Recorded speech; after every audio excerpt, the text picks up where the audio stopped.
Assalamualaikum and hi everyone. Today we would like to explain about experimental research design, which is causal comparative or ex post facto or pre-experimental research. My name is Dawani binti Muhammad and my friend Nur Aina binti Zainuddin and Nur Farhana binti Rosli will explain about it.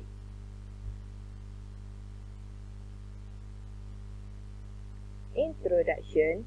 Causal comparative, called as ex post facto, which means after the fact. Is it the common design in educational research? They have three types of causal comparative research. The first, exploration of effect. Second, exploration of cause. And the last one, exploration of the consequence.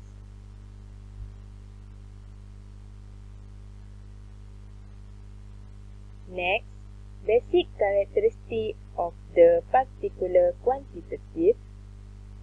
Attempt to identify cause and effect relationship.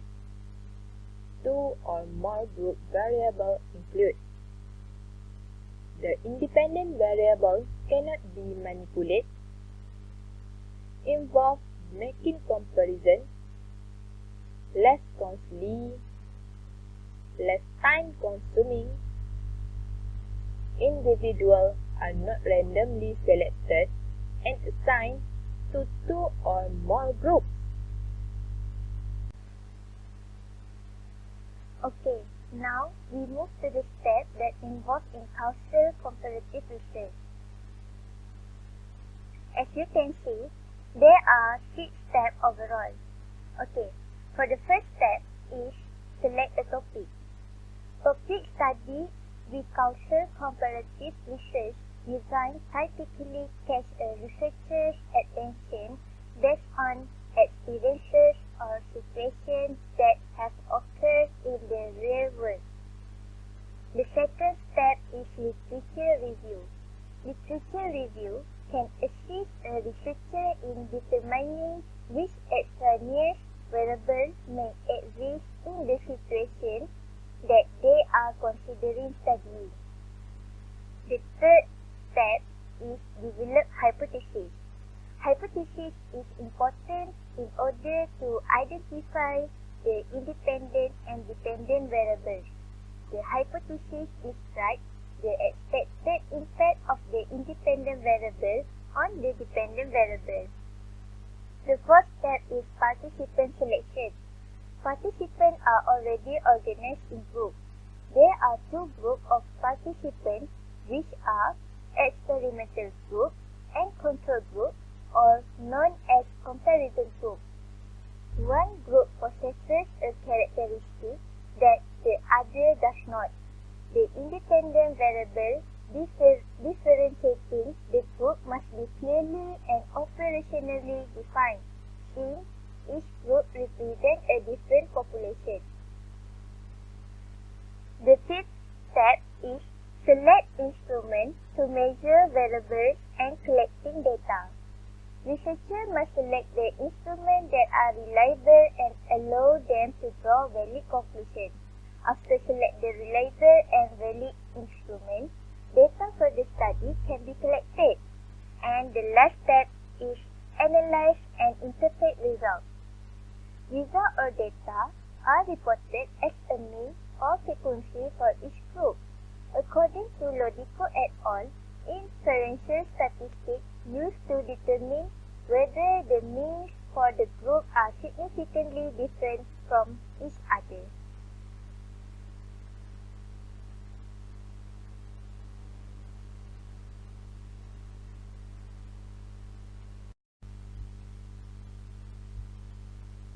Next, I will continue with the strength to conduct quantitative research.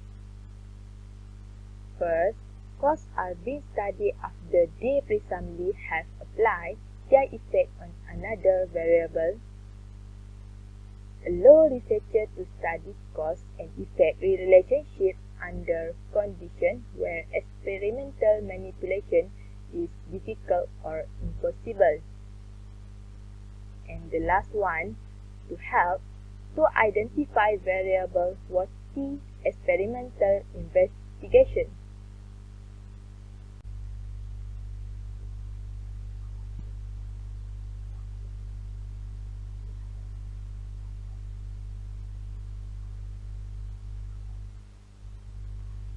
Okay, now we will move to the limitations to conduct causal comparative research. The first limitation is there must be a pre-existing independent variable, for example, years of study, or gender or age. Second is there must be active variables that can be manipulated, such as the length and number of study sessions or instructional techniques. Third, lack of randomization, manipulation, and control factors make it difficult to establish cause-effect relationships with any degree of confidence.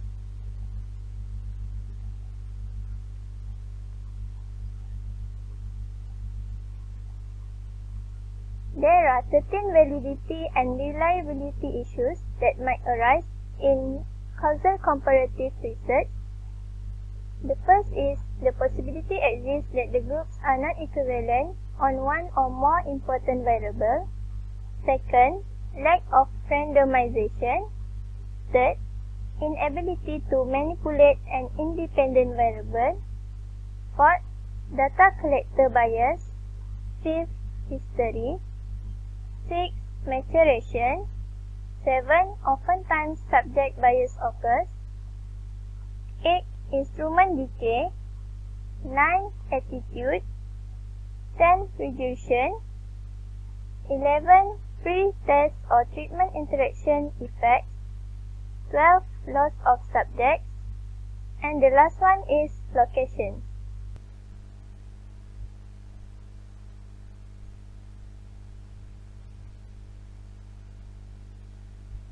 Is statistical analysis involved.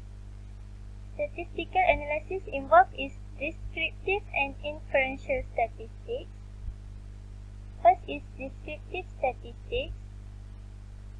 The most commonly used descriptive statistics are the mean, which indicates the average performance of a group on some measure of a variable. Second is standard deviation, which indicates how spread out a set of scores is around the mean, that is, whether the scores are relatively homogeneous or heterogeneous around the mean. Next is inferential statistics. The most commonly used inferential statistics are: first is the t-test, that is used to determine whether the means of two groups are statistically different from one another. Second is analysis of variance, that is used to determine if there is significant difference among the means of three or more groups. And the last one is chi-square, that are used to compare group frequencies or to see if an event occurs more frequently in one group than another. That's all from us. Thank you.